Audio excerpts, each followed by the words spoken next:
God, please, please let him get reelected. And they say he's a racist. He's not a racist, for God's sakes. What are you talking about? He's a racist.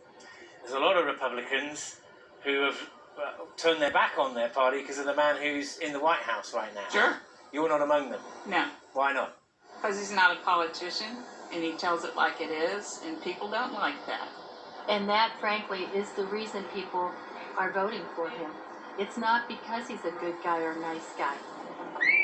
If Texas does change its political colours in November, it'll be after a contest between views of the American crisis where there is no common ground.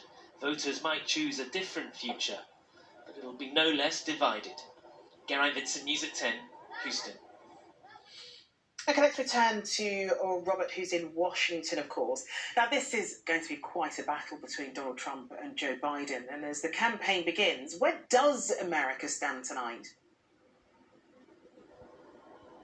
Well, I think in this sort of rather fraught and frenetic atmosphere as race and politics do collide as issues, many Americans are taking stock. The two conventions are over. Joe Biden and Donald Trump have both made their defining pitch for the presidency. I think certainly Republicans feel pretty satisfied tonight. They feel the president did successfully reframe the debate away from race and police brutality and towards law and order. But Democrats on the other side are also pretty buoyed. They're happy with the polling that shows them about 10 points up. But they also sense, I think more importantly, that Donald Trump last night missed his last great opportunity to broaden and widen his support. Instead, he chose, they believe, just to double down on his core supporters. But I think what both campaigns would say is this: we're in no kind of rhythm here. The campaigns haven't yet settled down. We've still got 3 presidential debates ahead of us. There's the extreme uncertainty of the trajectory of the pandemic. And perhaps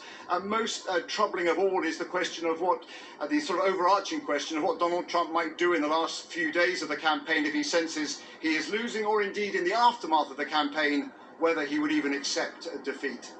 Okay, Robert, thanks very much. Okay, to events here, and if you're wondering what the government's message about returning to the workplace really is, well, they were trying to clarify it today. From his home, Transport Secretary Grant Shapps did a round of interviews saying there is a limit to remote working. But there's a row tonight over one anonymous briefing where it said that continuing to work from home would leave people vulnerable to redundancy.